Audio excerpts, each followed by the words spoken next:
ओम श्री गणेशाय नमः। ओम श्री गुरुचरण कमलेभ्यो नमः। ओम वेद पुरुषाय नमः। गजाननं भूते गणाम्बो फलचारुभक्षणम् उमासुतं सो विनाशकारकम् नमामि विघ्ने स्वरपाद पंकजम् नमामि विघ्ने स्वरपाद पंकजम्। नमो देव्यै महादेव्यै शिवायै सततं नमः। नमः प्रकृते भद्रायै नियता प्रणता स्मताम्। ओम विघ्नेश्वराय वरदाय सुरप्रियाय लंबोदराय सकलाय जगयज्ञ विभूषिताय गौरीसुताय गणनाथ नमो नमस्ते। तं वैष्णवीस तिरनन्तवीर्य विश्वसवीदं परमासिमाया सम्मोहितं देविसमस्तमेता तं वै प्रसन्नां भुवमुक्तेः ओम श्री चरण कमलाभ्यां नमः। ओम लक्ष्मीपतये नमः। बहुत ही सुंदर, बहुत ही बढ़िया। धन्यवाद श्री मोहन जी। जी भैया, राधे राधे।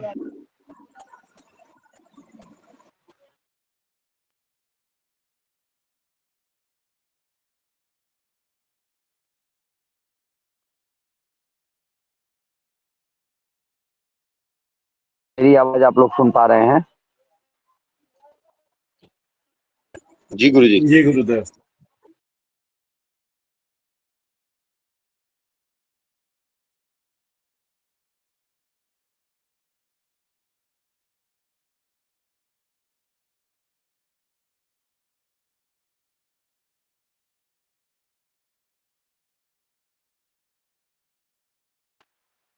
भैया आज हमारे यहाँ नेटवर्क बहुत खराब है। आवाज आ रही है आप लोगों को? जी गुरु जी, आवाज आ रही है। चलिए। और आप लोग कुशल?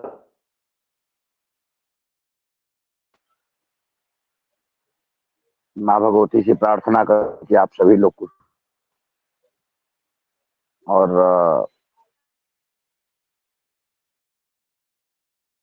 अगर कहें तो फिर कक्षा को प्रारंभ करें या 2 मिनट और वेट कर लें।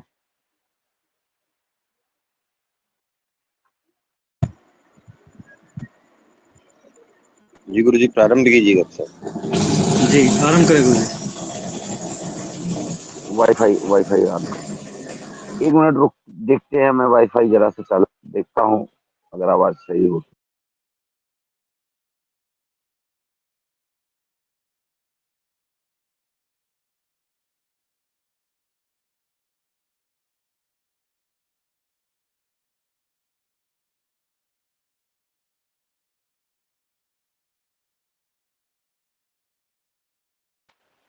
आप लोगों को मेरी आवाज सुनाई पड़ रही है स्पष्ट? जी गुरुदेव।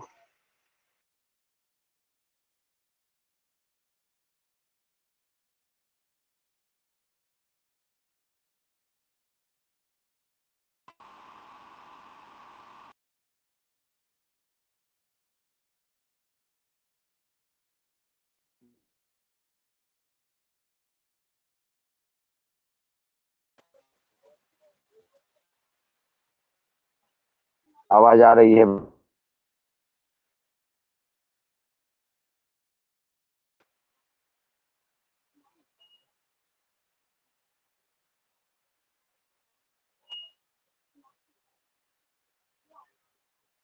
राधे राधे।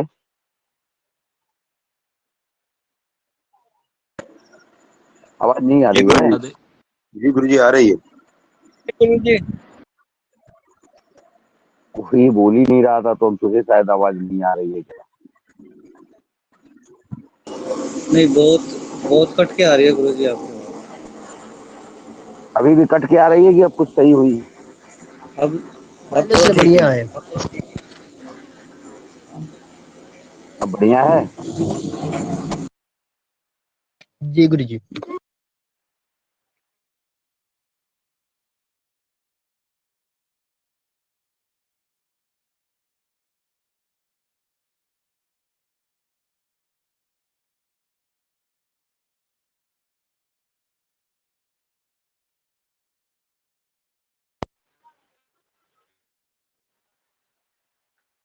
आवाज फिर कट गई। जी कट गई थी। भाई अब आज यही स्थिति है। अब मैं, चलिए, प्रयास करता हूँ जितना अधिक से अधिक हो सके बताने का प्रयास करता हूँ। अब नेटवर्क की समस्या बनी हुई है तो फिर क्या करें। चलिए, जितना जितना हो जाएगा। नहीं आवाज आएगी तो आप लोग ये कर दीजिएगा, मैसेज कर दीजिएगा। और वही, अच्छा, सब लोग जुड़े हुए हैं, पवन जी भी जुड़े हुए हैं, संख्या भी ठीक ठाक हो गई। चलिए, कल कहाँ तक बताए थे भगवान?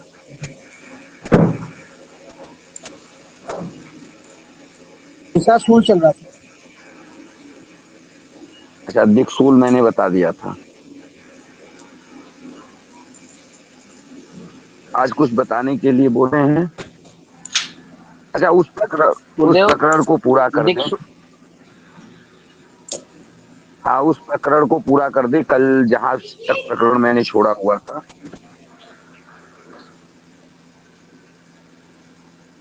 मनोरंजन मिश्रा है। जी, मनोरंजन मिश्रा जी। प्रणाम गुरु जी। राधे राधे भगवान। और क्या हाल है मनोरंजन जी? ठीक है गुरु जी, आपकी कृपा से। बारिश वारिश हो रही है? जी गुरु जी। भाई हर जगह बारिश हो रही है, आज हमारे यहाँ ही बारिश नहीं हुई। गुरु जी, हम्म। बारिश होना ही चाहिए, गर्मी भी हाँ, बहुत है। बारिश होना चाहिए। अब नहीं होगा तो कब होगा? अब बारिश नहीं होगा तो कब होगा? जी गुरु जी। डॉक्टर अशोक जी हैं?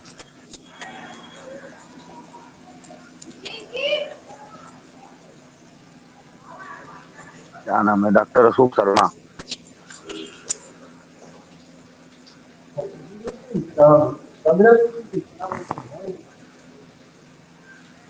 हेलो। जी, आवाज आवाज कट गई। हाँ, अशोक जी बताइए, क्या हाल चाल है?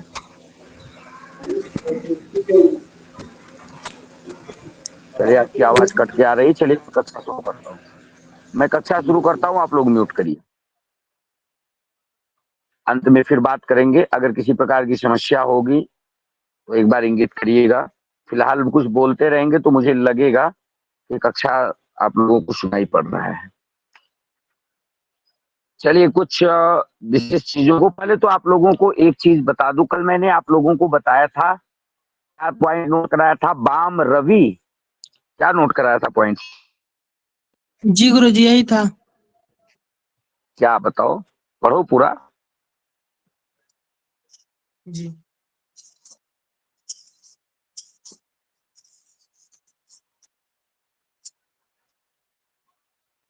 इसमें गुरु जी आपने पढ़ो बताया भाई। था दिव्य गृह प्रवेश के लिए कार्तिक अगहन श्रावण मास, इसमें स्वाति धनिष्ठा शतभिषा नक्षत्र शुभ होता है। अगर बृहस्पति और शुक्र अस्त है तो भी गृह प्रवेश कर सकते हैं। गृह प्रवेश में सूर्य का वाय होना आवश्यक है। चलिए, तो मैंने कहा था कल आप लोग बताइएगा सूर्य बाम होना, तो हम बताएंगे आप लोगों को, बताइए इत्मीनान से। चलिए, जी गुरु जी। बड़े ध्यान से इस चीज को समझिए आप लोग। देखिए, हमारे पास चार दिशाएं हैं।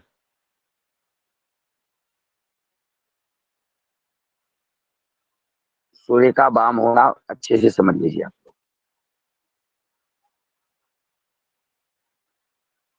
ये हमारा मकान हो गया, ठीक। ये मकान हो गए। मकान तो आप लोग बना लेंगे, मैं आपको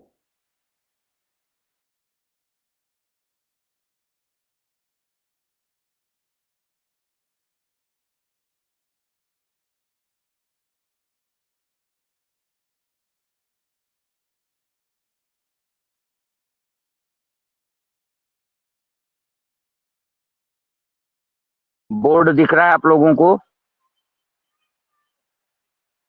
नहीं गुरुजी। हाँ अब दिखने लगा गुरुजी। अब दिखने लगा गुरुजी। चले, अब आप लोगों को समझना ये है, इसमें सूर्य का वाम होना आपको पढ़ना है। तो लोग पुराने हैं वो तो बड़े आसानी से समझ जाते हैं, नए लोगों के लिए मुझे एक चक्र बनाना पड़ा समझाने के। देखिए इसमें 4 ही दरवाजे आपके प्रमुख हैं, हमको 4 को ही। 4 दरवाजे कौन कौन से हैं? या तो पूरब में होगा, या पश्चिम में होगा, या उत्तर में होगा, या दक्षिण में होगा। यही 4 दरवाजे बनेंगे ना, किसी भी मकान में 4 बनेंगे जो प्रशस्त होंगे, पश्चिम उत्तर दक्षिण, ठीक है। जी गुरुजी। ठीक है, अब देखिए पहले हम पूर्व देते हैं, आप लोग साथ साथ।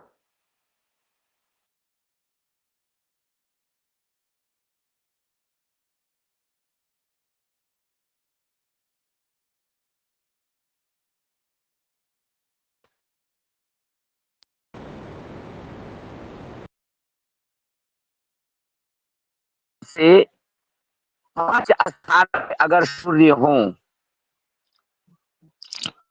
अष्टम स्थान से 5 स्थानों में हो,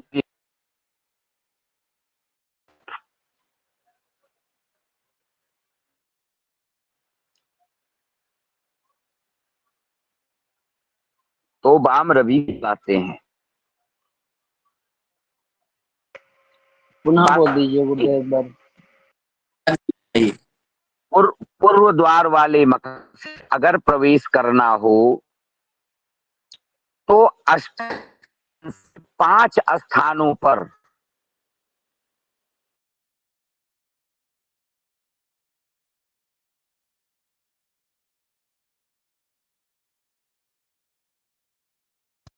गुरुजी आवाज नहीं आ रही है आपकी।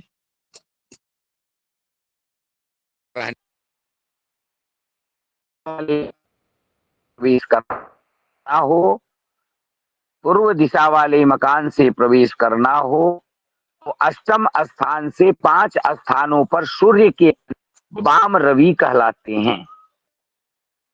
अब देखिए यहां पर नवम, दशम, एकादश, द्वादश, ये जो चक्र बना हुआ है यह गृह प्रवेश के समय का चक्र। गृह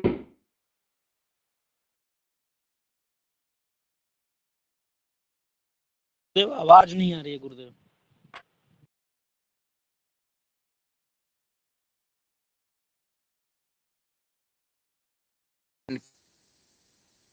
शुभ आवाज आई कि कट गई? कट रही है गुरुजी, थोड़ी बहुत समझ में आती है बस। समझ में आ गया? गुरुजी आवाज कट कट के आ रही है, साफ आवाज नहीं आ रही गुरुजी। साफ आवाज नहीं आ रही, रुको 1 मिनट, रुको 1 मिनट रुक जाओ।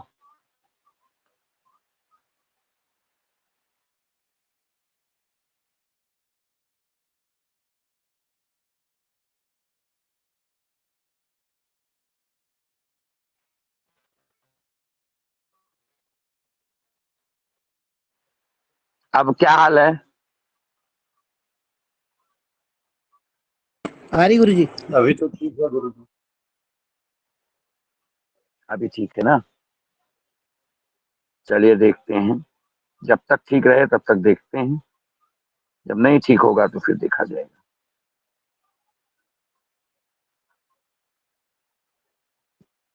वाम रवि समझ में आया आप लोगों को? आवाज नहीं कट के आ गुरुजी। रही थी गुरुदेव, इसलिए समझ में नहीं आई। अच्छा, चलिए।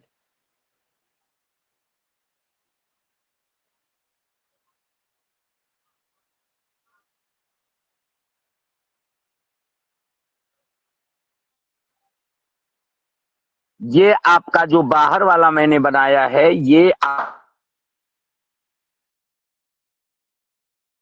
है सूर्य वाम देखने के लिए। मान हमको पूर्व दिशा में मकान बनाना, क्या पूर्व दिशा का मकान है, हम गृह प्रवेश करने जा रहे हैं। तो ऐसी स्थिति में 8वें, 9वें, 10वें, 11वें और 12वें पर लिखिए, पूर्व द्वार वाले में अष्टम स्थान से 5 स्थानों में सूर्य के रहने पर वाम रवि कहलाते हैं।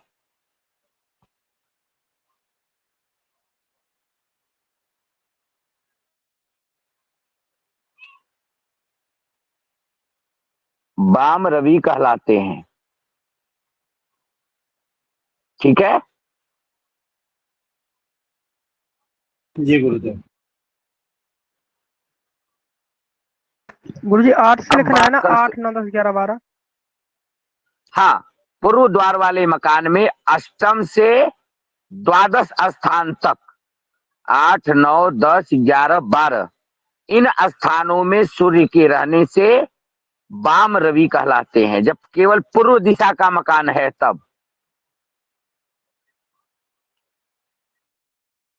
ये मकान अगर मान करके चलिए पश्चिम दिशा का है, द्वार अगर द्वार पश्चिम दिशा का है,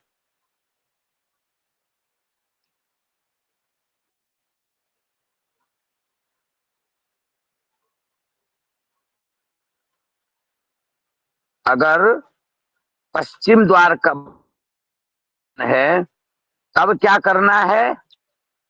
तब दूसरे से आपको गिनना है।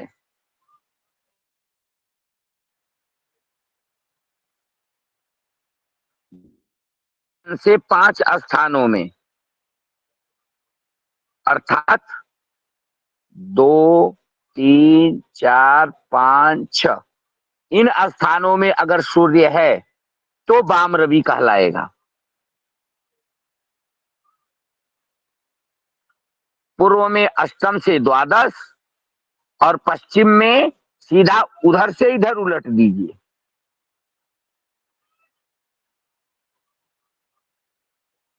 बात समझ में आई? 8, 9, गुरुजी 10, 11, 12 और इधर 2, 3, 4, 5, 6 इन स्थानों में अगर सूर्य है तो वाम रवि कहलाएगा पश्चिम द्वार वाले मकान के लिए।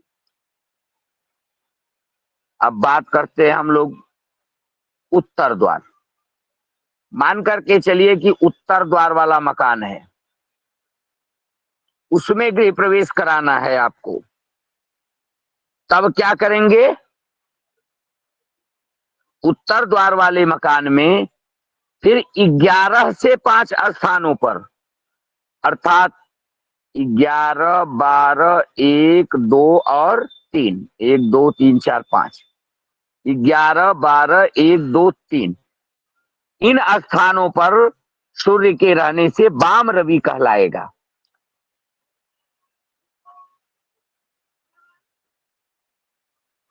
वाम रवि कहलाएगा।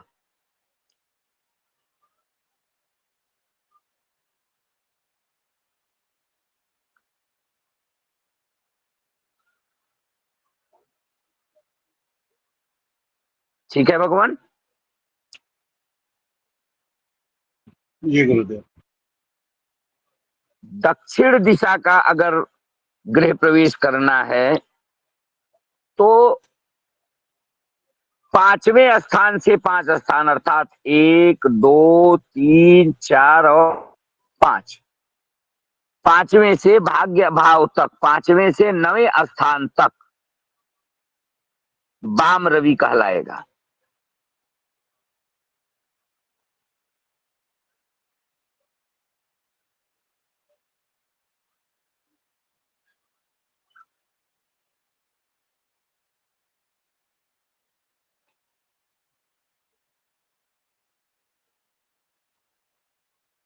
ये बात आप लोग समझ गए? जी गुरु जी। ऐसा कोई व्यक्ति है जिसको वाम रवि नहीं समझ में आया हो?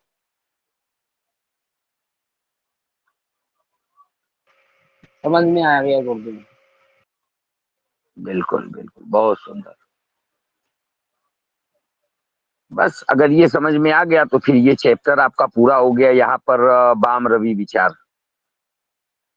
अभी एक साथ में आप लोगों को अभी मैं कुंभ विचार भी बता देता हूँ, उसके बाद फिर इसको ऑफ करके तो बाकी चीजें लिखाऊंगा। कुंभ विचार के लिए, हाँ कौशिक बोल रहा हूँ गुरुजी, कौशिक बोल रहा हूँ। हाँ नीरज बोलो।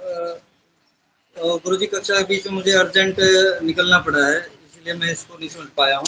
बाकी मैं वीडियो से समझ रहा हूँ इसलिए। अच्छा ठीक है, निकलो, कोई दिक्कत नहीं। राम कल्याण जी है ना कक्षा में? हाँ हाँ, उनको बोल दिया, मैसेज जी कर दिया गुरु जी। मैंने उनको। ठीक है राम कल्याण जी, आगे आप हैंडल करिए। ठीक है नीरज, कोई दिक्कत नहीं। चलिए हम लोग कुंभ विचार पे चर्चा करते हैं। कुंभ विचार के लिए आप लोग एक ऐसे चार्ट बना लीजिए।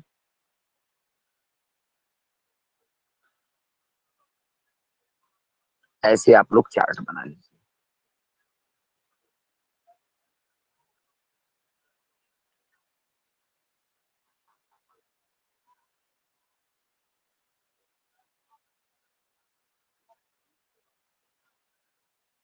ऐसे 3 भाग कर लीजिए।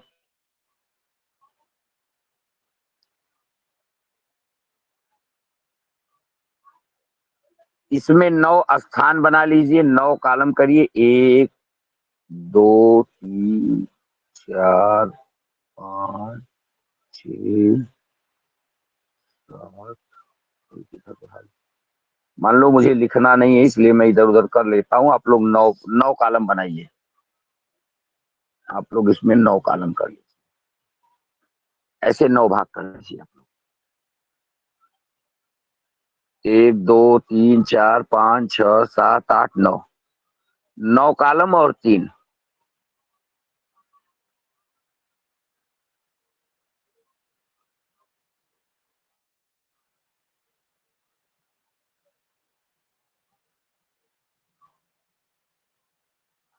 हो जाए तो बताइएगा। जी गुरुजी, हो गया।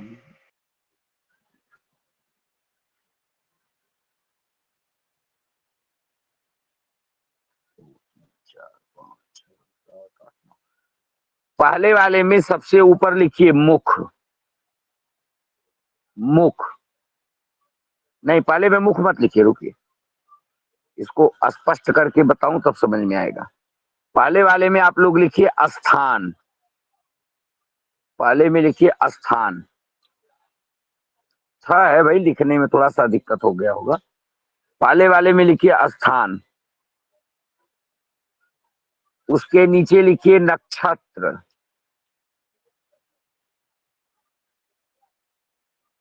उसके नीचे लिखिए नक्षत्र।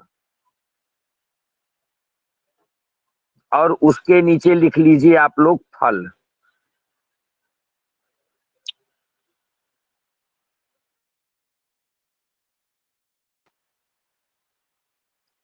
ठीक है? जी गुरुजी। जी गुरु जी। जी गुरुदेव। अब उसके बाद लिखिए आप लोग मुख। मुख,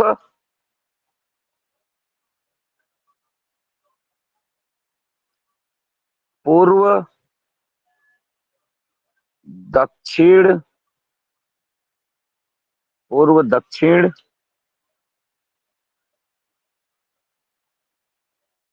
पश्चिम, पश्चिम, उत्तर,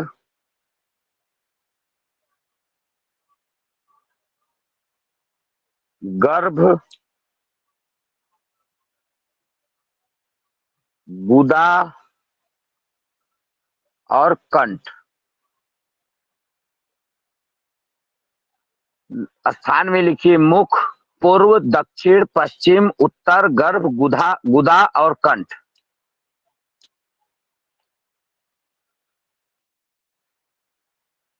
नक्षत्र में लिख लीजिए 1, 4, 4, 4, 4, 4, 4, 4।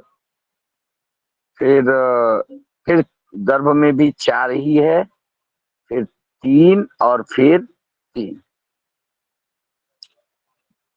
हिंदी की गिनतियां हैं 1, 4, 4, 4, 4, 4, 3, 3। पहले में मुख में 1, गुदा और कंठ में 3, 3, बाकी बीच में 4, 4।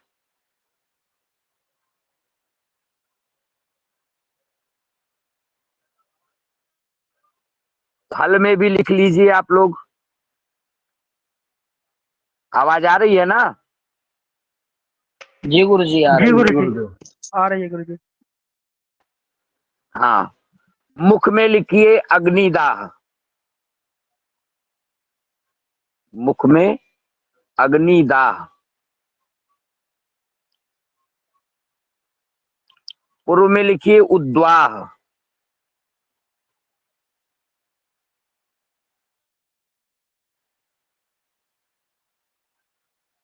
ह नहीं है, स है, उद्वाह स।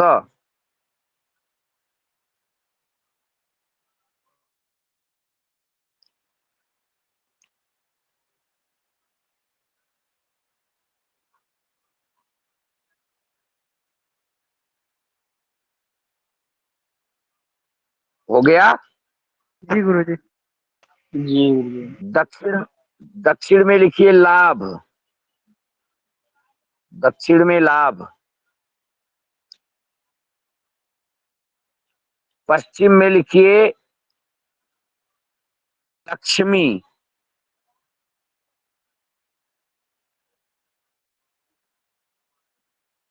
पश्चिम में लक्ष्मी। जी गुरुजी। उत्तर में लिखिए कलह, कलह।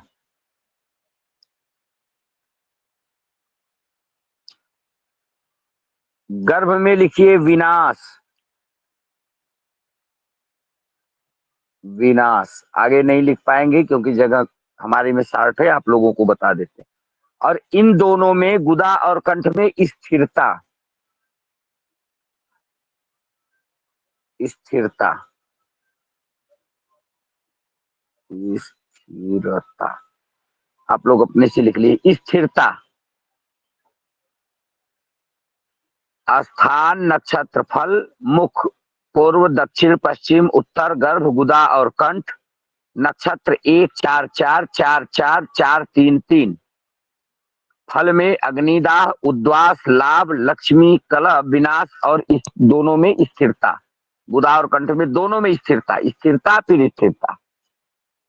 जगह का की कमी थी, इसके लिए मैंने शार्ट में दोनों में एक ही में लिख दिया। स्पष्ट भी नहीं है इसलिए मैं बता दे रहा हूं। स्थिरता, अस्थायित्व। ये समझ में आ गया बात आप लोगों को? जी गुरुदेव। जी गुरुजी। अब आपको चक्र को समझना है, चक्र को समझिए आप। जैसे आप लोगों ने वास्तु चक्र पढ़ा था, वत्स चक्र, वत्स चक्र जैसे पढ़ा था, एक बछड़े के अंगों का परिकल्पना करके हमारे विद्वत जनों ने फल कथन किया था। ठीक उसी प्रकार से आज एक कुंभ, कुंभ माने घड़ा, एक घड़े का परिकल्पना करके एक घड़ा आप लोग देखे हैं, कलश देखे हैं आप लोग ना, कुंभ माने घड़ा कलश।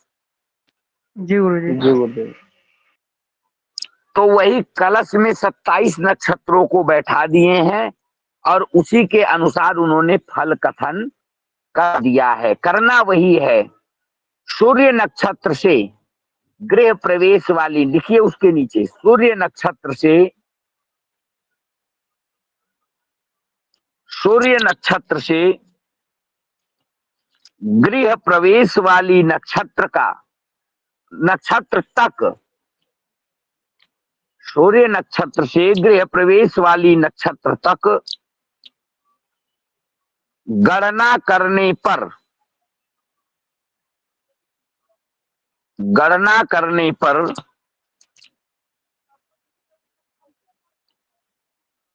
आई हुई संख्या को, आई हुई संख्या को इस प्रकार विभाजित कर देने से हमें कुंभ चक्र ज्ञात होता है।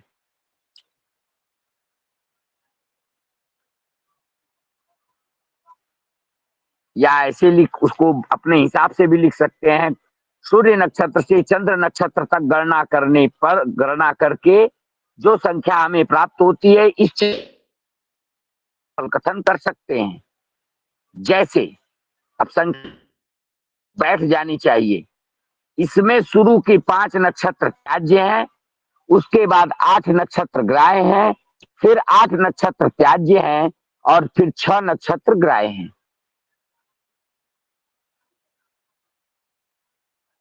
कहां से? सूर्य नक्षत्र से चंद्र नक्षत्र तक गणना करने के बाद। जैसे, बात सुनाई पड़ रही है ना हमारी? जी गुरुजी। जैसे आप मानिए कि सूर्य अश्विनी नक्षत्र पे चल रहे हो, मान लीजिए सूर्य अश्विनी पे चल रहे हो और आपको रोहिणी नक्षत्र में गृह प्रवेश करना है।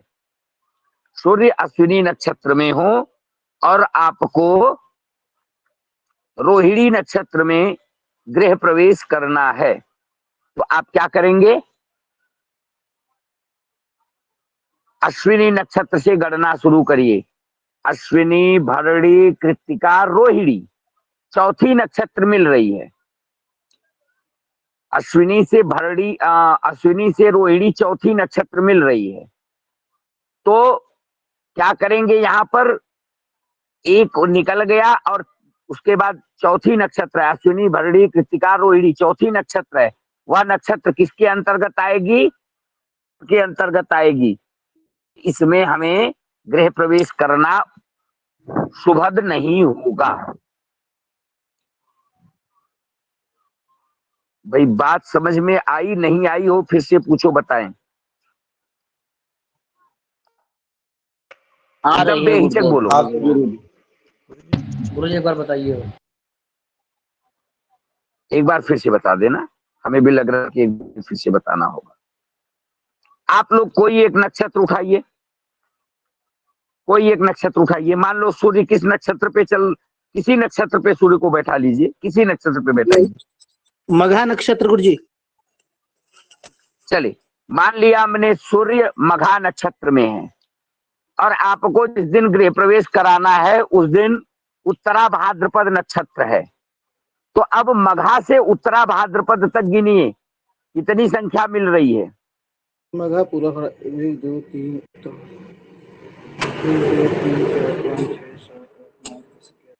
मघा से उत्तरा भाद्रपद तक गिनिए कितनी नक्षत्र मिल रही है?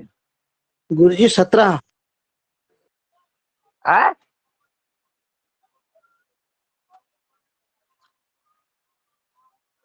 मघा से उत्तरा भाद्रपद कौन-सी नक्षत्र है? कौन सी नक्षत्र है? मघा से गिनना शुरू करिए। 17 गुरुजी। सब लोग कंफर्म है ना? जी। हाँ, देखिए, मघा, पूर्वा, गिनिए, बोल के गिनिए। मघा, पूर्वा, फाल्गुनी, बोलते जाइए। उत्तरा फाल्गुनी, हस्त, चित्रा, स्वाति, विशाखा, अनुराधा, ज्येष्ठा, मूल, पूर्वाषाढ़ा, उत्तराषाढ़ा, उत्तराखंड, श्रवण, धनिष्ठा, श्रवण, धनिष्ठा, शतभिषा, पूर्व भाद्रपद, उत्तर भाद्रपद। बिल्कुल। अब गिनिए वहां से, मघा 1, पूर्वा फाल्गुनी 2, उत्तरा फाल्गुनी 3, हस्त 4, चित्रा 5, स्वाति 6, विशाखा 7, अनुराधा 8, ज्येष्ठा 9, मूल 10, पूर्वाषाढ़ा 11, उत्तराषाढ़ा 12, श्रवण 13, धनिष्ठा 14, शतभिषा 15, पूर्वा भाद्रपद 16, उत्तरा भाद्रपद 17। अब 17 की संख्या प्राप्त हो गई। वह 17 इस चक्र में देखिए कहाँ आएगा। तो 1 4 1 5 4 9 4 13 4 17, अर्थात इस वाले कॉलम में आएगा। 17 कहाँ मिलेगा? गिनिए। 1 4 1 5 4 9 4 13 4 17 उत्तर वाले कॉलम में आएगा, इसलिए कलह का कारण हो। गृह प्रवेश उसमें नहीं करेंगे। कुंभ चक्र के अनुसार गृह प्रवेश करना घर में कलह का कारण बनाएगा। क्लियर? और एक तो नक्षत्र उठा लीजिए, कोई दूसरा नक्षत्र उठाइए। चलिए, इन्होंने एक तो बोल दिया, एक तो और उठा लीजिए आप लोग। कोई और नक्षत्र लीजिए।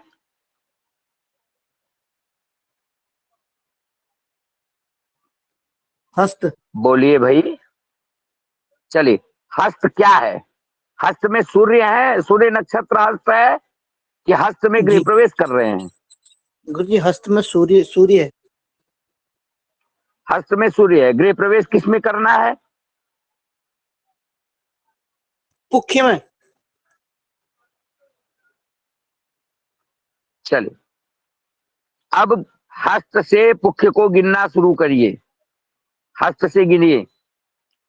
हस्त 1, चित्रा 2, स्वाति 3, विशाखा 4, अनुराधा 5, ज्येष्ठा 6, मूल 7, पूर्वाषाढ़ा 8, उत्तराषाढ़ा 9, श्रवण 10, धनिष्ठा 11, शतभिषा 12, पूर्वा भाद्रपद 13, उत्तरा भाद्रपद 14, रेवती 15, अश्विनी 16, भरणी 17, कृत्तिका 18, रोहिणी 19, मृगशिरा 20, आर्द्रा 21।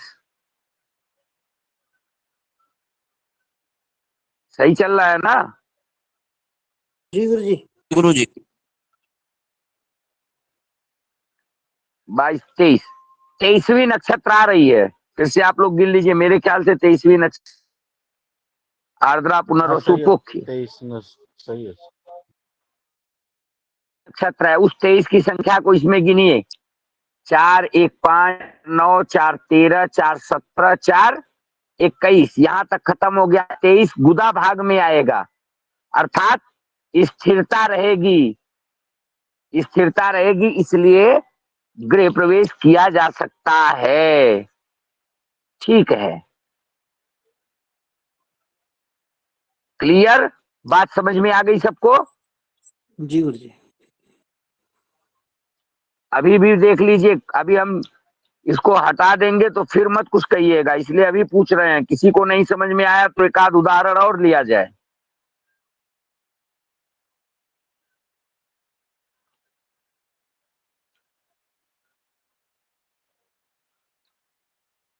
बोलिए भाई।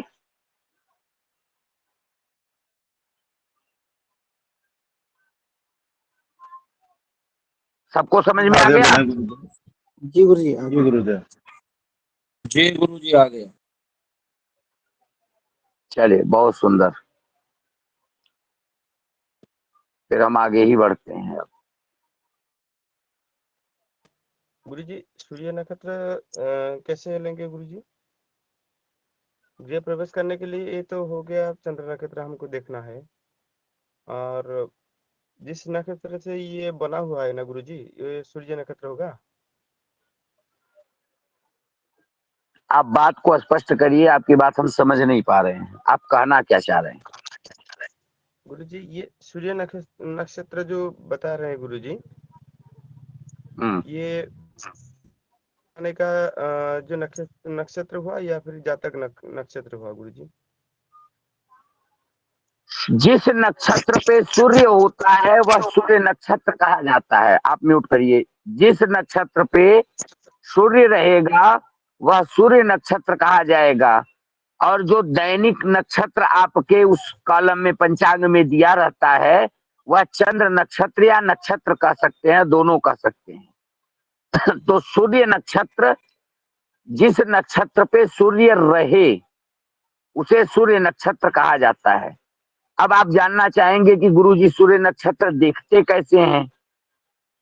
क्यों गोविंद जी, गोविंद नंदा जी? जी गुरुजी।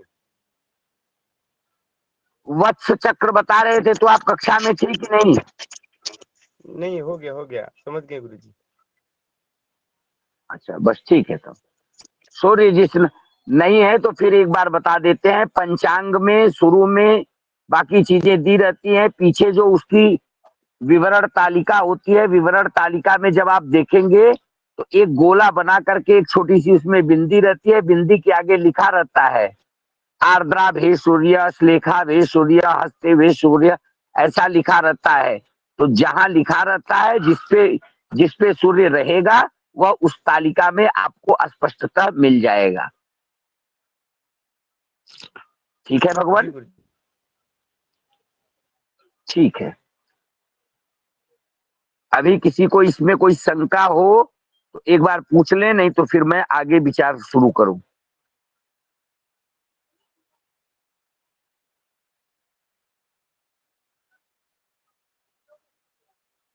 किसी को कोई शंका है? आगे बढ़ें। जी गुरुजी, गुरुजी आगे क्या बढ़िए। वास्तु का एक गोदा स्थान हुआ, जैसे क्या हुआ भगवान? वास्तु का ये स्थान हुआ, ये मुख, पूर्व, दक्षिण, पश्चिम, उत्तर, गर्भ, गुदा, कंठ। अभी शुरू में मैंने बताया था दीपक जी, बात को पूरा समझा करिए। मैंने कहा ये वास्तु का स्थान नहीं है। ये कौन सा चक्र बताए हैं हम अभी आपको? कुंभ चक्र। कुंभ माने क्या होता है? घड़ा। तो हमारे जो मनीषी थे उन्होंने एक घड़े को मान लिया और घड़े को मान करके उस घड़े के विभिन्न जगहों में एक घड़े को आप बना लीजिए। जैसे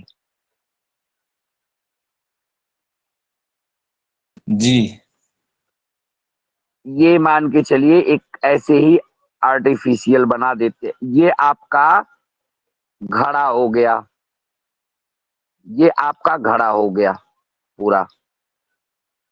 अब बहुत बढ़िया नहीं बन पाएगा, व्हाइट बोर्ड बहुत बढ़िया नहीं चलता, लेकिन फिर भी चल रहा है काम पर। तो इसमें देखिए ये आपका मुख हो गया, ये वाला भाग आपका मुख का है। ठीक है, तो इसके लिए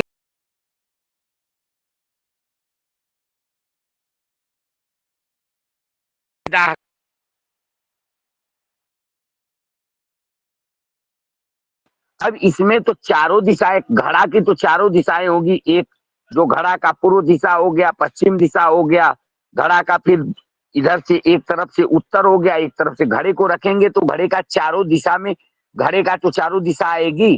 तो जो चारों दिशाएं घड़े के ये चारों तरफ का ये जो भाग होगा या चार दिशाओं में हो गया, उन चार दिशाओं के बाद फिर कहा गुदा, अर्थात नीचे उसकी पेनी वाला भाग, ये हो गया।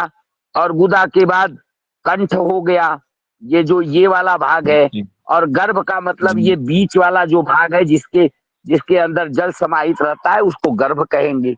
यही आपका कुंभ है और यही कुंभ चक्र है, और इसी में राशियों को परिकल्पित करके उसका फल कथन कर दिया गया है। बिना कुंभ चक्र शोधे गृह प्रवेश कार्य नहीं करना चाहिए।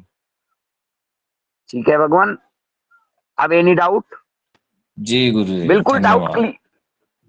बिल्कुल डाउट क्लियर कर लीजिए, उसके बाद आगे बढ़िए। और किसी को कोई डाउट?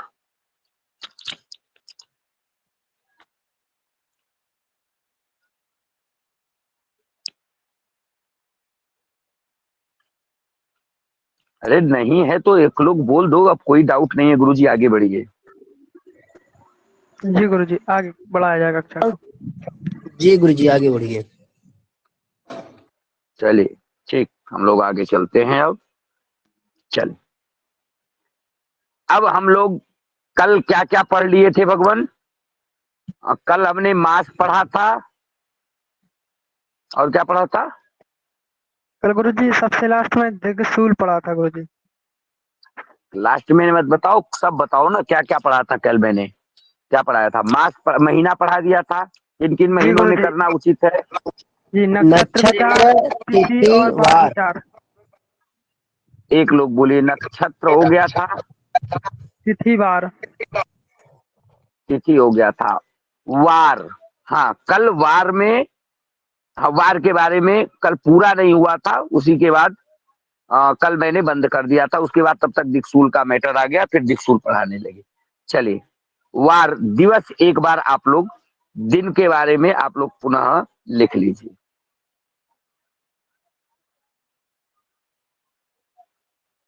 दिवस लिखिए।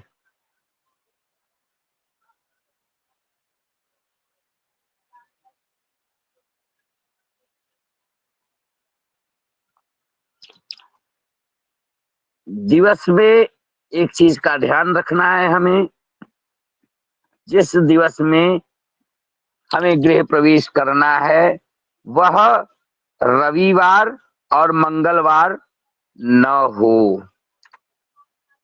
मूलतः रविवार और मंगलवार को गृह प्रवेश नहीं करना चाहिए।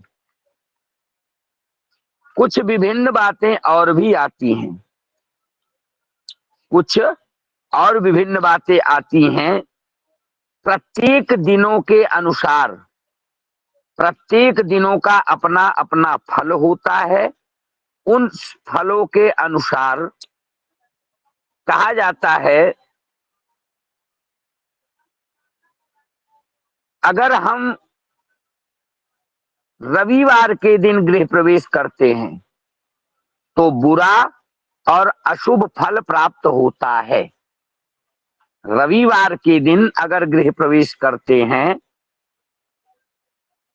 तो हमें अशुभ फल प्राप्त होता है। वहीं अगर हम सोमवार को प्रवेश करते हैं तो शुभ फल की प्राप्ति होती है।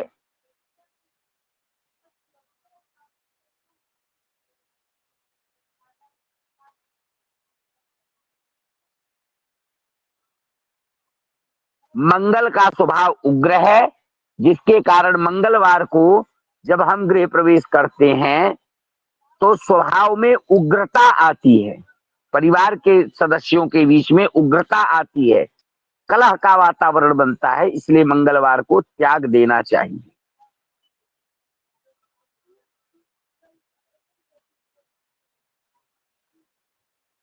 बुधवार के दिन व्यापार में वृद्धि होती है, धन धान्य की समृद्धि होती है।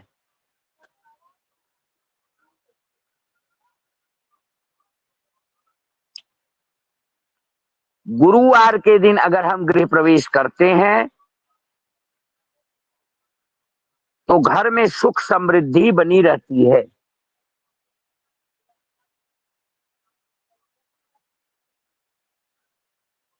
सुख समृद्धि बनी रहती है।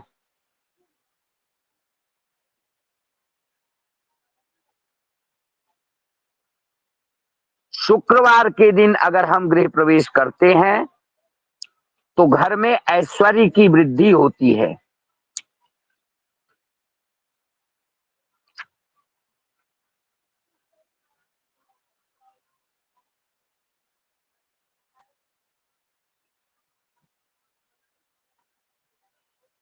घर में ऐश्वर्य की वृद्धि होती है। शनिवार के दिन गृह प्रवेश करने से मन में चोरों का भय बना रहता है। शनिवार के दिन गृह प्रवेश करने से चोरों का भय बना रहता है।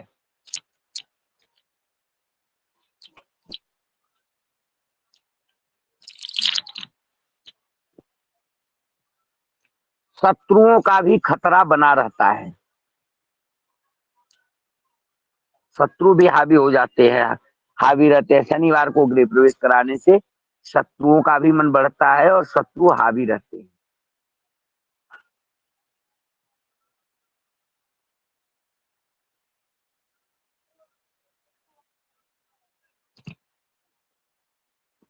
अब बात करते हैं हम, तो करें क्या? तो प्रवेश के लिए हमारे रविवार और मंगलवार को त्याग करके बाकी अन्य 5 वारों में हम गृह प्रवेश कार्य कर सकते हैं। लेकिन अगर शनिवार विशिष्ट आवश्यक न हो तो त्याग कर देना चाहिए। अगर कोई दूसरा ऑप्शन दिखाई न पड़ रहा हो, कोई और दूर दूर तक मुहूर्त न हो और शनिवार के दिन ही सारे मुहूर्त ठीक ठाक मिल रहे हैं, तो भय बना रहता है, इसलिए कर सकते हैं लेकिन न करें, वह ज्यादा शुभद और परिवार के लिए सुखद होता है। इसलिए हमारे जो भारतीय वास्तुकार हैं, उन लोगों ने शनिवार, मंगलवार और रविवार को गृह प्रवेश के लिए त्याज्य बताया है।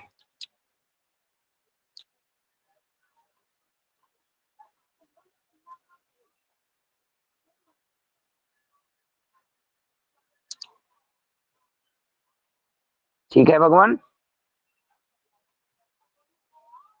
जी गुरुजी। अगला लिखिए, तिथियां। तिथि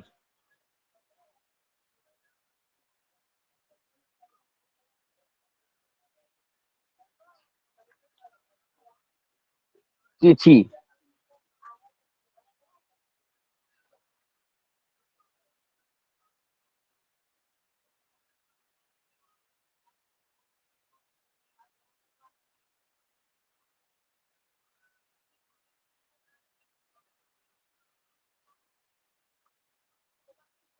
तिथि में लिखिए, केवल त्याज्य तिथियों को बता देते हैं, बाकी उसके अलावा सभी तिथियां ग्राह्य हैं। तिथियों को लिखिए, आप लोग तिथियों को लिखिए। आवाज सुनाई है ना? जी जी गुरुदेव। गुरुजी। तिथियों में लिखिए आप लोग, प्रतिपदा को गृह प्रवेश करने से, प्रतिपदा को गृह प्रवेश करने से घर में दरिद्रता आती है।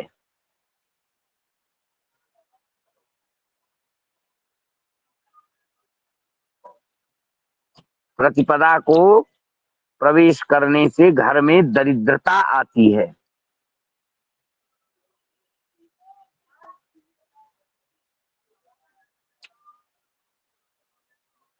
चतुर्थी को गृह प्रवेश करने से धन का नाश होता है।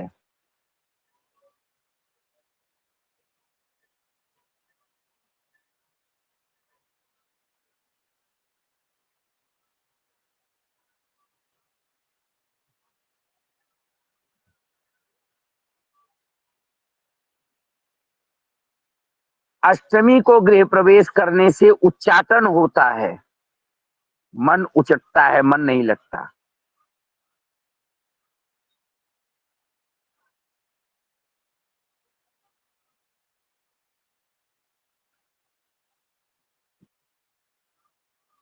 नवमी को गृह प्रवेश करने से धन धान्य का नाश होकर, नवमी को गृह प्रवेश करने से धन धान्य का नाश होकर अस्त्र शस्त्र से आघात होने की संभावना अधिक होती है। अस्त्र शस्त्र से आघात होने की संभावना अधिक होती है।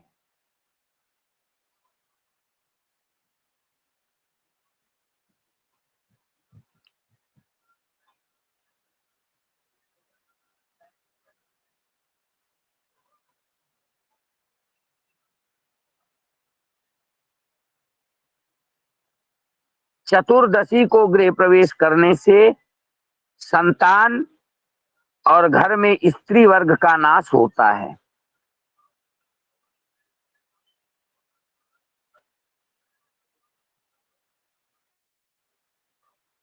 संतान और घर में स्त्री वर्ग का नाश होता है।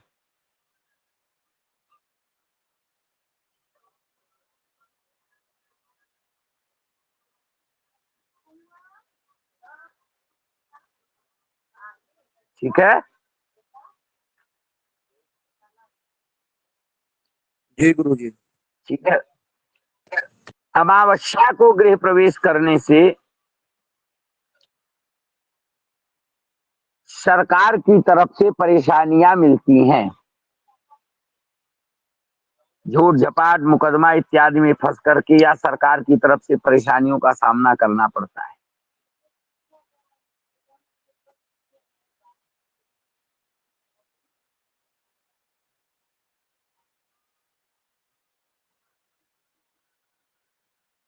गुरुजी सरकार की जगह पर गुरुजी प्रशासन लिख लें तो? कोई दिक्कत नहीं है, सरकार प्रशासन जो भी लिख लीजिए, दोनों लिख लीजिए।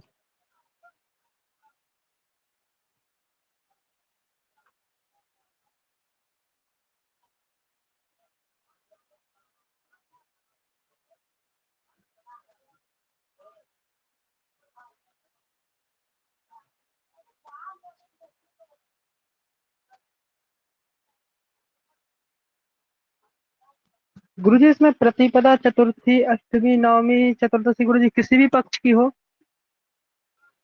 हाँ, किसी भी पक्ष की हो। अब इसमें दो चीजें आ जाती हैं जो ध्यान रखने की चीज है। नीचे नोट करके लिख लीजिए, नीचे नोट कर लीजिए, नोट बना लिखिए, नोट।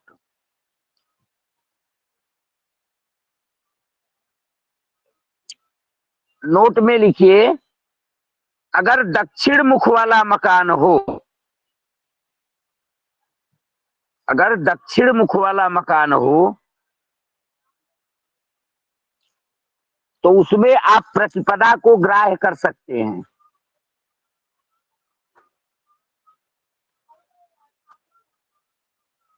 दक्षिण मुख वाला मकान हो तो प्रतिपदा को ग्राह्य कर सकते हैं। अगर छोड़ दें तो बढ़िया है, लेकिन अगर दक्षिण मुखी मकान है तो उसमें प्रतिपदा को आप ग्राह्य कर सकते हैं।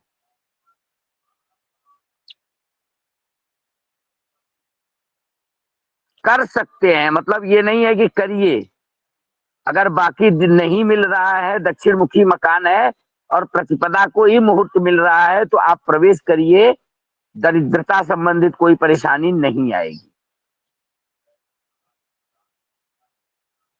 लेकिन केवल दक्षिण मुखी मकान में।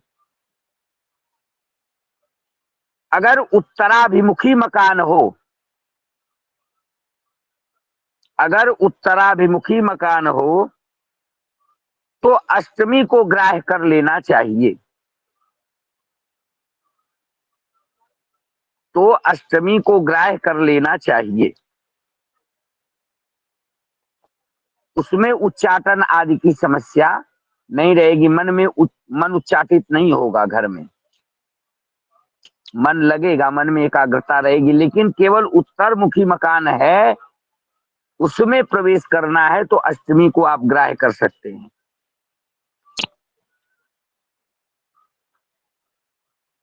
चार पॉइंट लिख लीजिए आगे, उसी नोट्स में नीचे 4 पॉइंट लिखिए।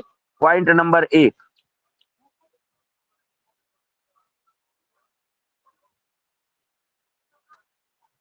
पूर्वमुखी मकान में पंचमी, दसवीं, पूर्णिमा में प्रवेश करना उचित होता है।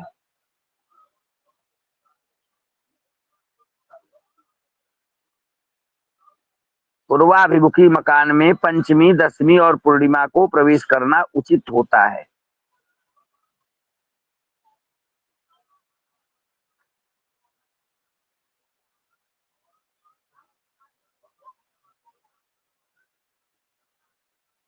दक्षिणाभिमुखी मकान में प्रतिपदा, षष्ठी और एकादशी को प्रवेश करना चाहिए।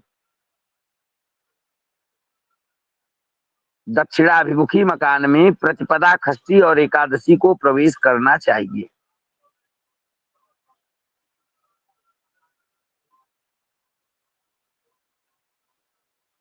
पश्चिमाभिमुखी मकान में द्वितीया, सप्तमी और द्वादशी तिथियों में प्रवेश करना उत्तम होता है।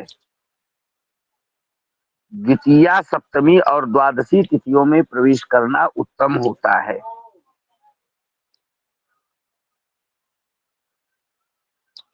जबकि उत्तर मुख वाले मकान में, नंबर 4 है, उत्तर मुख वाले मकान में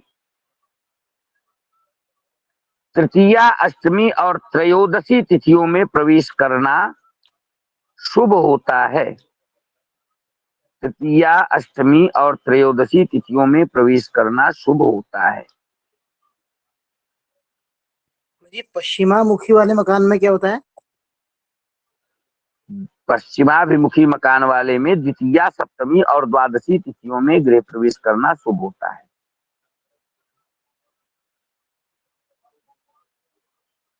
गृह प्रवेश करना शुभ होता है।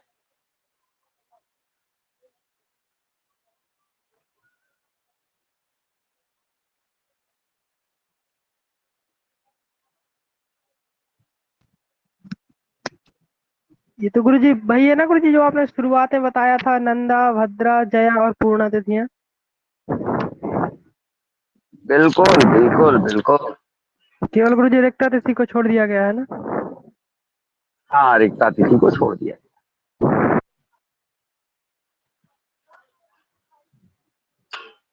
चलिए, ये हो गया आपका। जी गुरुजी। कोई समस्या है?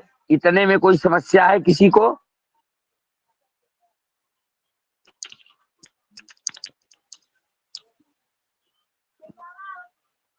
नहीं गुरुजी। चलिए, एक और पूरा कर देते हैं, आज लिखा देते हैं, ये जरूरी है। आप लोग और एक गृह प्रवेश कार्य में एक कार्य और वर्जित है, उसको लिख लीजिए। आप लोगों ने नाम सुना होगा राहु काल। नाम सुना है राहु काल का? जी गुरुजी। जी गुरुजी। राहु काल जानते हैं आप सभी लोग? जी गुरुजी। नहीं गुरुजी। चलिए, मैं जो दिन बता रहा हूं इस क्रम से दिन को लिख लीजिए और याद कर लीजिए। दिन को याद कर लीजिए, राहु काल याद हो जाएगा।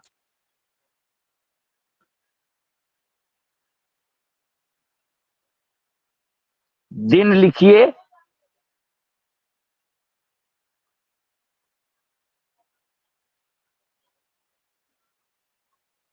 जिस क्रम से मैं नोट करा रहा हूं इस क्रम से दिन को लिखिए, आपको राहु काल याद हो जाएगा पूरा। जी गुरुजी। सोमवार,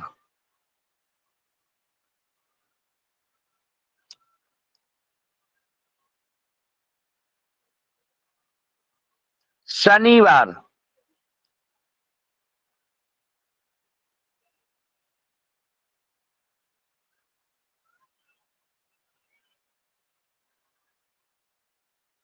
सोमवार, शनिवार हो गया। जी गुरुजी। जी। शनिवार के बाद शुक्रवार, सोमवार, शनिवार, शुक्रवार।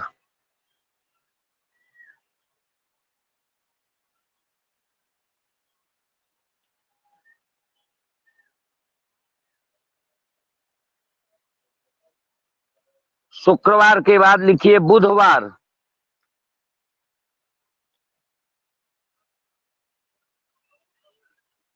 बुधवार के बाद गुरुवार,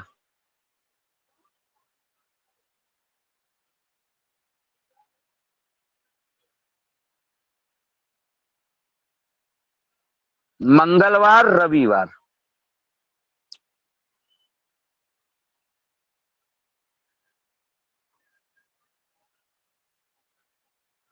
राहु काल के लिए दिन याद करना आपको जरूरी है। राहु काल आपको समझ में आ जाएगा। राहु काल का सूत्र क्या है? सोमवार, शनिवार, शुक्रवार, बुधवार, गुरुवार, मंगलवार, रविवार। लिख लिया आप लोगों ने? जी गुरुदेव। जी गुरुजी। अब आप लोग सुबह 7:30 बजे से 1.5 घंटा जोड़ करके लिख डालिए। सोमवार को सुबह 7:30 से 1.5 घंटा जोड़िए, कितना हो जाएगा? 9 बजे। 9 गुरुदेव। 7:30 से 9। फिर शनिवार को 9 बजे से 10:30। शुक्रवार को 10:30 से 12। बुधवार को 12 से 1:30। गुरुवार को 1:30 से 3। मंगलवार को 3 से 4:30 और रविवार को 4:30 से 6 बजे तक। ये राहु काल होता है।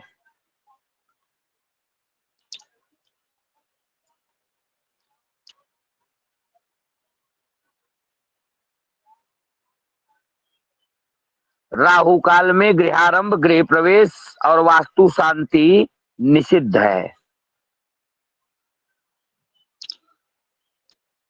देखिए, राहु काल ज्ञात करने का सूत्र होता है, उसकी गणित होती है, लेकिन मैं आवश्यक नहीं समझता यहाँ पर उसको बताने के लिए, क्योंकि समय नहीं है हमारे पास उतना कि हम राहु काल आप लोगों को पढ़ाएं। इसलिए राहु काल का ये सर्वसाधारण और सामान्य सा सूत्र है, इसको आपको ज्ञात कर लेना चाहिए। दिन आप अच्छे तरह से याद कर लीजिए। राहु काल का जब नाम आवे तो दिन का क्रम आपका बदल जाए, और इस क्रम से आप दिन को याद करके रखेंगे तो राहु काल बिल्कुल आपको मुहजबानी रहेगा। क्या क्या है राहु काल में? दिन का क्रम क्या है? दिन का क्रम सोमवार से प्रारंभ होता है। सबसे पहले सोमवार को रखिए, और सोमवार के बाद फिर सीधा अंत में चले जाइए शनिवार को। शनिवार, शुक्रवार, शनिवार, शुक्रवार, बुधवार, गुरुवार, मंगलवार, रविवार, एकदम क्रम। और 1.5 घंटा जोड़ते चले जाइए, राहु काल आसानी से निकल जाएगा। इसमें 2, 4, 6 मिनट का हेर फेर आता है गणना करने पे, और ऐसे में तो उसको आप ग्राह्य कर लीजिए, किसी प्रकार की कोई दिक्कत नहीं होती। ठीक है? अस्थाना भेद के अनुसार 2-4 मिनट का हेर फेर आता है। निषेध कार्य इसमें गृहारंभ, गृह प्रवेश और वास्तु शांति बिल्कुल नहीं करनी चाहिए।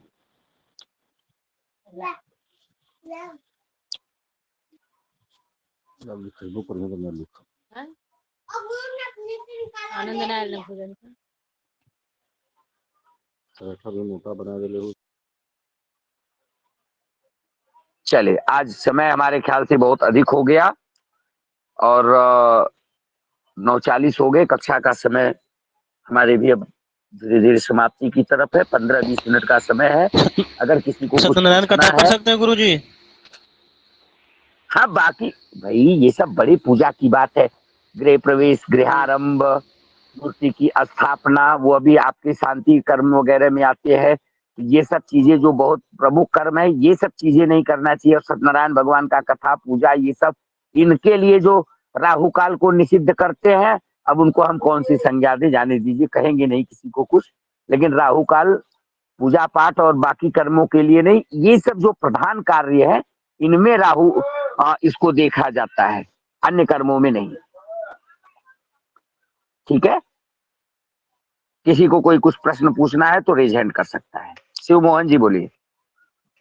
गुरुदेव, जैसे यात्रा करना है तो यात्रा में राहु काल को देखना चाहिए? हाँ, यात्रा के लिए अगर देखिए, दैनिक यात्रा जो प्रतिदिन की यात्रा होती है, जैसे हमको रोज सुबह निकलना है, विद्यालय जाना है, या हम कहीं ड्यूटी जाते हैं, जॉब पे जाते हैं, प्रतिदिन जा रहे हैं, आ रहे हैं, तो उसमें यात्रा, मुहूर्त और दिक्सूल विचार बाकी चीजें नहीं देखी जाती।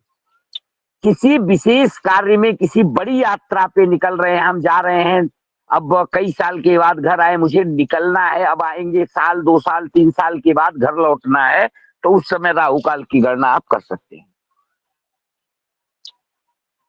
जी गुरुदेव, धन्यवाद।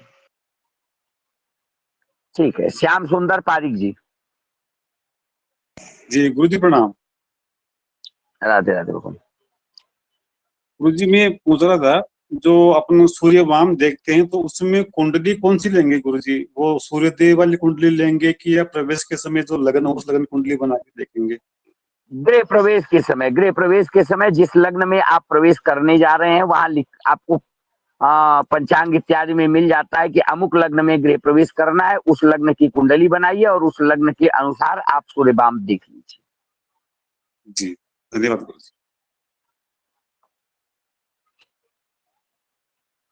चलिए, और किसी का कोई प्रश्न?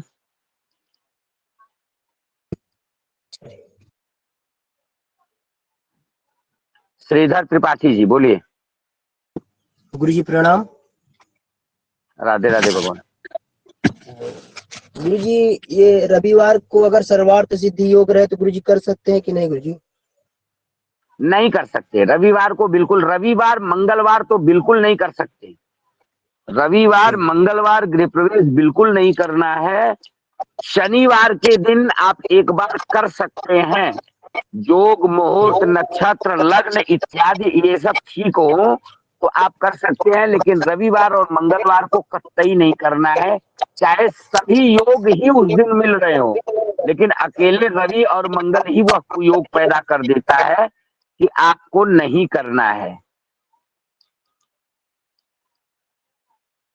ठीक है जी गुरु जी प्रणाम। और किसी का कोई प्रश्न?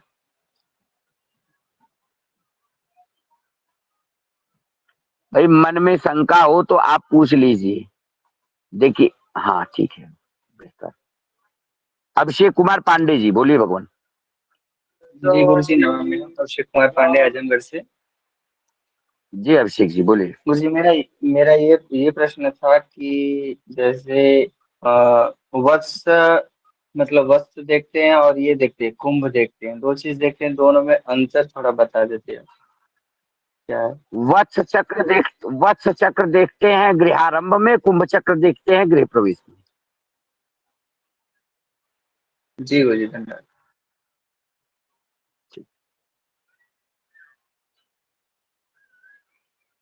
भाई आप लोग कोई प्रश्न हो तो पूछिए, बेधड़क पूछिए। देखिए मुझे ऐसा नहीं है कि हाँ ठीक है। बहुत सुंदर। संदीप कुड़ेरिया जी बोलिए।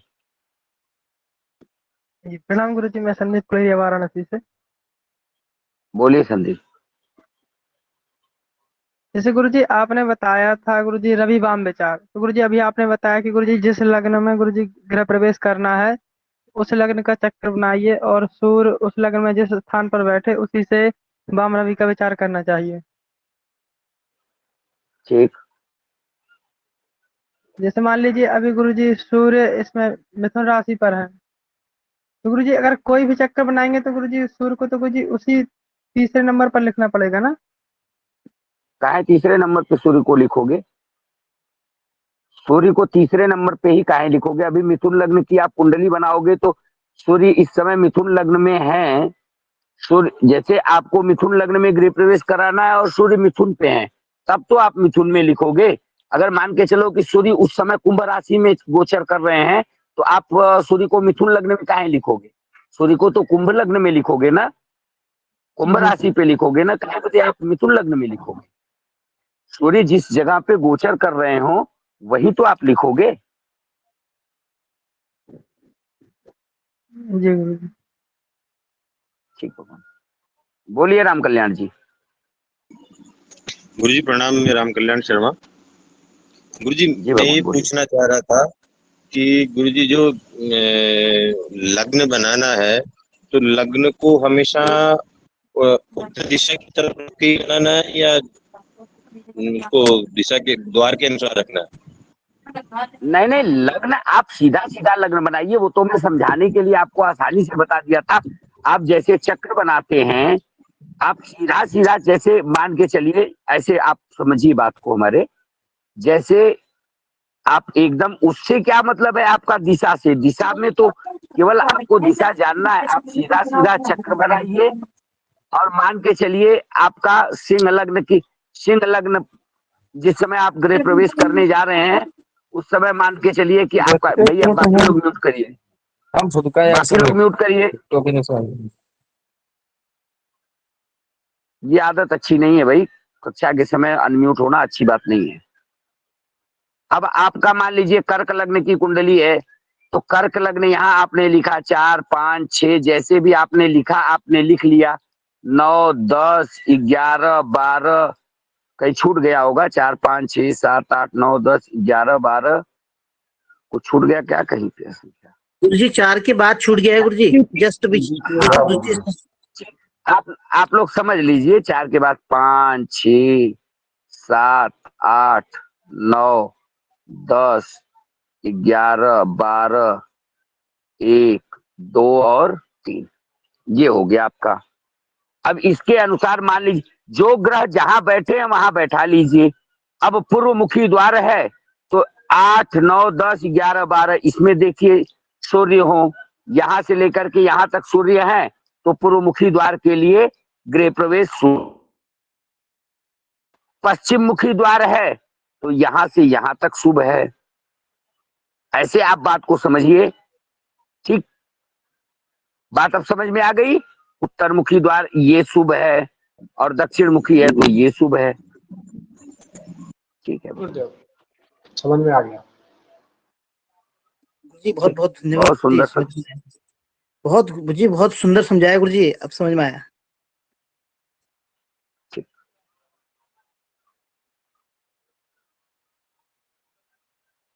गुरुजी प्रणाम। और मेरे हाँ, राधे राधे कौशिक जी।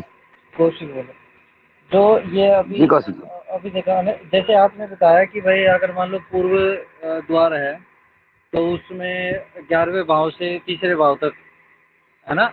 नहीं सॉरी, 8वें भाव से 12वें भाव तक आपने बताया, उसको देखना है। तो ये भाव के हिसाब से देखना है या फिर राशि के हिसाब से देखना है? नहीं, भाव के हिसाब से, अष्टम स्थान से द्वादश स्थान तक, अष्टम स्थान से 5 स्थान, अष्टम स्थान से 5 स्थान, अष्टम भाव से 5 स्थान तक, या अष्टम भाव से द्वादश भाव तक, जैसे भी आप कहिए। स्थान से देखना है, राशि से नहीं, तो स्थान से। ठीक, वो तो बाद में पूछूंगा मैं। हाँ, क्योंकि मैं बाहर था ना, तो अभी चक्र देखा तो आपने वो बताया ना, तो मैं यही पूछ रहा था कि भाई वो चक्र राशि के हिसाब से था या वो भाव के हिसाब से? भाव के हिसाब से, क्योंकि लग्न तो बदलता रहेगा ना। मान लो कि हमने कर्क लग्न का बनाया, आपने जब गृहारंभ या गृह प्रवेश किया, तुला है उस समय, मान लो दूसरा तुला का चल रहा है तो आप तुला को लेंगे, या जो भी चल रहा है, जैसे मान करके चलिए उस समय कुंभ राशि चल रही है, कुंभ राशि पे आपने गृह प्रवेश करा रहे हैं आप, तो कुंभ राशि हो गई, तो वह तो 8वां स्थान बदलता रहेगा हमेशा, तो फिक्स हो जाएगा। इसलिए वह अष्टम स्थान से पूर्व मुखी है तो अष्टम स्थान से द्वादश स्थान तक, या अष्टम भाव से द्वादश भाव तक, या इसको सारांश समझिए, अष्टम भाव से 5 स्थान तक, अष्टम स्थान से 5 स्थान तक, यानी अष्टम, नवम, दशम, एकादश, द्वादश। ये वही है ना गुरु जी, जो सूर्य को वाम देखना, वही है ना ये? हाँ, वही सूर्य का वाम देखना, वही है। अभी जैसे जी, ठीक, अभी जैसे मान लीजिए कोई दक्षिण मुखी मकान है, ठीक है, और हाँ। दक्षिण मुखी मकान में मैं पंचम भाव से नवम भाव तक देखूंगा, है ना? हाँ, पंचम भाव से नवम भाव के बीच में सूर्य रहे तो ये समझ लीजिए कि दक्षिण मुखी मकान में प्रवेश करना शुभ है, अन्यथा नहीं है। ठीक है गुरु जी, धन्यवाद। और किसी का कोई प्रश्न? जी गुरुजी।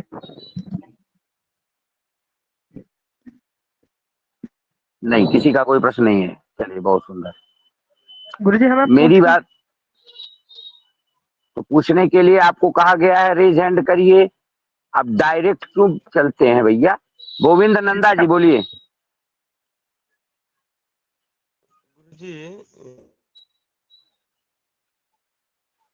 जी गोविंद नंदा जी बोलिए। जैसे अब सूर्य को बाह में रखने के लिए बता रहे थे गुरुजी, इसमें अगर हम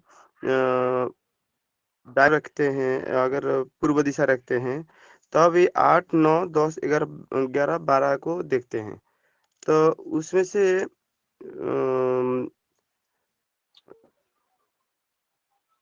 9 को गिनेंगे या फिर 11, 12, 1, 2, 3 ऐसे गिनती करेंगे गुरुजी? किसको लेंगे, मानेंगे किसको? आप अपना प्रश्न रख नहीं पा रहे हैं, मैं आपको बताऊं, फिर से बात को समझिए। पूर्व दिशा में, अगर पूर्व दिशा का मकान है, पूर्व दिशा में से प्रवेश करना है, तो पूर्व दिशा से प्रवेश करते समय आपको करना यही है कि सूर्य को देखना है कि सूर्य बाएं रहें। तो सूर्य बाएं कैसे रहेंगे, कैसे पता चलेगा कि सूर्य बाएं हैं? तो आपको जिस समय का गृह प्रवेश का जो लग्न बनाना है, जो गृह प्रवेश का चक्र बनाना है, उस चक्र को आप देखिए और उस चक्र में देखिए कि आपका सूर्य बाएं हो रहे हैं, अन्यथा नहीं हो रहे हैं। तो कैसे देखेंगे आप? तो अगर पूर्व दिशा के प्रवेश द्वार है तो उसमें अगर 8वें, 9वें, 10वें, 11वें, 12वें भाव में बैठे हो तो समझिए सूर्य वाम है, और अन्यत्र कहीं है तो वाम नहीं है, दक्षिण है।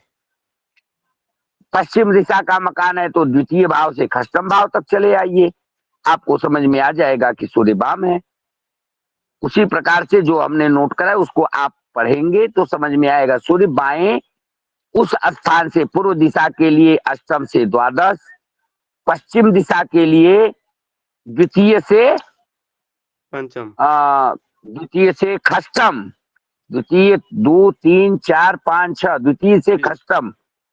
उत्तर दिशा के मकान के लिए एकादश से तृतीय, एकादश, द्वादश, प्रथम, द्वितीय, तृतीय, और दक्षिण दिशा के मकान के लिए पंचम से भाग्य भाव तक, अर्थात पंचम, खष्टम, सप्तम, अष्टम, नवम, यह स्थान सूर्य का बाएं का होता है।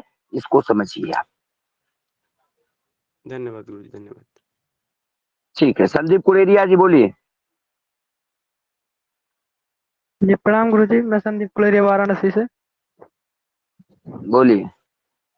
जैसे गुरुजी आपने बताया कि गुरुजी अमावस्या तिथि का गुरुजी त्याग कर देना चाहिए, लेकिन गुरुजी हमारे यहाँ गुरुजी लोकाचार में गुरुजी क्या है गुरुजी, वो सोमवती अमावस्या और गुरुजी ये मौनी अमावस्या, इनको गुरुजी बड़ा ही पर्व मानते हैं, तो गुरुजी इसका भी त्याग कर देना चाहिए क्या? सोमवती को आप पूजा कर रहे हो कि गृह प्रवेश कर रहे हो? अरे हम गृह प्रवेश पढ़ा रहे हैं, तुम अमावस्या त्याग कर रहे हो। अरे बड़ा मान है, बड़ा महत्व है, तो पूजा करें ना, बट का पूजा करें, जो उसका पूजन है वो पूजा करें, उसको काहे त्याग कर दोगे? मैं तो कहा हूं, मैंने कहा इन तिथियों में गृह प्रवेश त्याज्य है। अब तुम इन तिथियों में सारा कमोह त्याज्य कर दोगे तो कैसे काम चलेगा? इन तिथियों में केवल गृहारंभ और गृह प्रवेश त्याज्य है। ठीक है प्रभु जी गुरुजी। खूब बढ़िया से सोमवती अमावस्या बरती रही है, खूब बढ़िया पूजा करिए सोमवती अमावस्या की, कोई दिक्कत नहीं है। बोलिए शिव मोहन जी। गुरुदेव समय आपका हो रहा है, अगर इजाजत हो तो पूछ लें। एकदम एकदम पूछिए, कोई दिक्कत नहीं, पूछिए। गुरुदेव ये पूछ रहा हूँ, जैसे प्रेजेंट की लग्न देखेंगे और जो जैसे ये सूर्य बताया आपने कि द्वितीय से खष्टम, तो मतलब ये देखेंगे हम ना कि प्रेजेंट में जो लग्न है उस स्थिति में सूर्य किस भाव में बैठा हुआ है। पहले प्रेजेंट में हम अब जाकर के उनके यहाँ देखना शुरू, मान लो हमने गृह प्रवेश का मुहूर्त बता दिया, अब हम उनके यहाँ गए और जाने के बाद हमने देखा पूर्वमुखी मकान है, तो हम लगे गुणा गणित करने और जजमान से कहे नाना भाई आज आपका गृह प्रवेश शुभ नहीं है, सूर्य तो बाएं नहीं है, तो हमारे जितना बड़ा मूर्ख कौन बनेगा? तो पहले ही हम कुंभ चक्र शोध लें। भाई आएगा तो मुहूर्त पूछने आपके पास, तो कुंभ अगर जजमान है तो उसको सही बताइए, कुंभ चक्र शोधिए, उसके बाद उसका दरवाजा पूछिए किस मुखी मकान है, उसके बाद मुखी मकान पूछने के बाद फिर आप उसके अनुसार सूर्य को देखिए, सूर्य किस जगह पे है, सूर्य बाएं मिलेंगे उस दिन की नहीं, किस लग्न में मुझे प्रवेश करना है, वह लग्न स्थिर है कि नहीं या द्विस्वभाव है कि नहीं, इसको देखिए। लग्न का फल समझिए, लग्न का फल वही है जो गृहारंभ के समय आपका लग्न फल नोट कराया था, वही गृह प्रवेश में भी है। तो गृहारंभ वाला ही आप उसको लग्न को देखिए, जो उसमें निषिद्ध है वो इसमें निषिद्ध है। तो लग्न को देखिए, उसके बाद लग्न चक्र बनाइए और देखिए कि उनका दरवाजा पूछ लीजिए किस मुखी आपका कौन से मुख का आपका दरवाजा है। उसके बाद उसके अनुसार उस चक्र में देखिए कि सूर्य बाएं मिल रहे हैं कि नहीं। अगर सूर्य बाएं मिल रहे हैं तो आप गृह प्रवेश के लिए ओके कर दीजिए। बस बात इतनी सी है, इसमें और ज्यादा कुछ थोड़ी करना है। हाँ जी गुरुदेव, मतलब उसी दिन का चक्र देखना होता है ना हमें? जिस दिन गृह प्रवेश, जिस लग्न में आप गृह प्रवेश कराएंगे उस लग्न में देखना होता है। जी जी, धन्यवाद गुरुदेव। दिन भर में तो बहुत लग्न बदलेंगे, 12 लग्न बदल जाएंगे। दिन भर 24 घंटा में तो लग्न बहुत बदलेंगे। जिसमें गृह प्रवेश कराना है उस लग्न को देखेंगे। जी जी जी, धन्यवाद गुरुदेव। ठीक है भगवान। चलिए, मेरे ख्याल से प्रश्न हो गए आज के। बस कुछ बहुत संक्षिप्त में कुछ कहूंगा और इसके बाद होमवर्क देता हूं। पहले होमवर्क ले लीजिए, उसके बाद कहूंगा। होमवर्क लीजिए।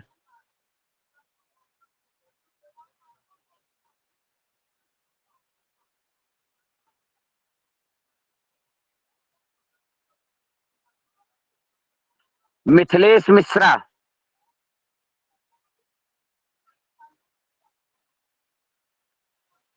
मिथिलेश मिश्रा। गुरुजी चरण स्पर्श।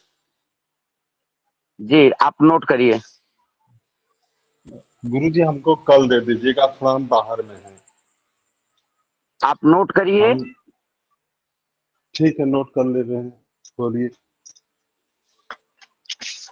लिखिए। चंद्रभूषण। चंद्रभूषण। चंद्रभूषण, इनको शिवपुर में घर बनाना है। शिवपुर में। चंद्रभूषण को शिवपुर में, हाँ, चंद्रभूषण को शिवपुर में घर बनाना है जी। ये इनके मकान से ईशान कोण में, मुख्य घर से ईशान कोण में है। चंद्रभूषण शिवपुर में घर बनाएंगे। घर से ईशान कोण में इनका मकान बनाना है इनको। गृहारंभ की तिथि 10 अगस्त, गृहारंभ की तिथि 10 अगस्त 2022। 10 अगस्त 2022 गृहारंभ की तिथि है। 25 हाथ बाई 30 हाथ में इनको मकान बनाना है।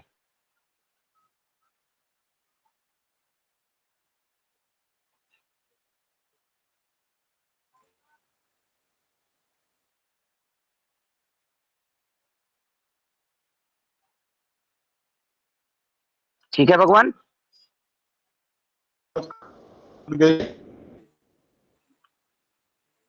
चलिए, गोविंद मिश्रा।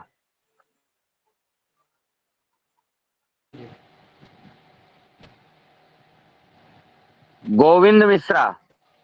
जय गुरु जी, प्रणाम। राधे राधे। आप लिखिए। जी बोलिए। विजय भूषण। विजय भूषण। जय भूषण मिश्रा। विजय भूषण मिश्रा। विजय भूषण मिश्रा, इनको शिवपुर में मकान बनवाना है। घर से ईशान कोण में है। 10 अगस्त 2022 को गृहारंभ है। 25 हाथ बाई 30 हाथ का इनका प्लाट है। ये हमारा कितना बताएं गुरुजी? आवाज कर गई। 25 बाई 30 का प्लाट है। 10 अगस्त 2022 को गृहारंभ है। 10 अगस्त, इतना सब लोग समझ लीजिए। सबके लिए एक चीज है, होमवर्क में सबका वो क्लियर है। होमवर्क नहीं है ये आपका प्रैक्टिकल एग्जाम चल रहा है। प्रायोगिक परीक्षा 10 अंकों की ये चल रही है। और जो लोग प्रायोगिक अपना नहीं ले रहे हैं प्रैक्टिकल, फिर वो अंत में सिर्फ पछताएंगे। हम कुछ नहीं कर सकते। इसीलिए मैं कह रहा हूं, जो जितना जल्दी हो सके आप लोग करके होमवर्क फाइनल हो जाइए। आगे 30 तारीख के बाद अंबिकेश जी आएंगे, फिर आपके सामने समस्या हो सकती है, मुझे कोई दिक्कत नहीं। इसलिए जितना निपट जाए वो बेहतर है। दीपक पाठक,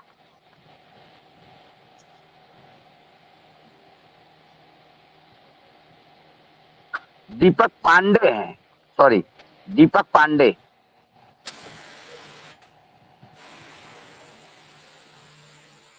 दीपक पांडे,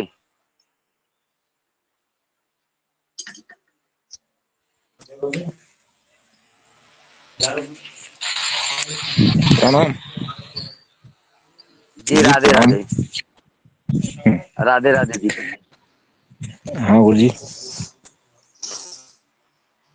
बाकी लोग म्यूट करिए भाई, दीपक जी के अलावा सब लोग म्यूट करिए।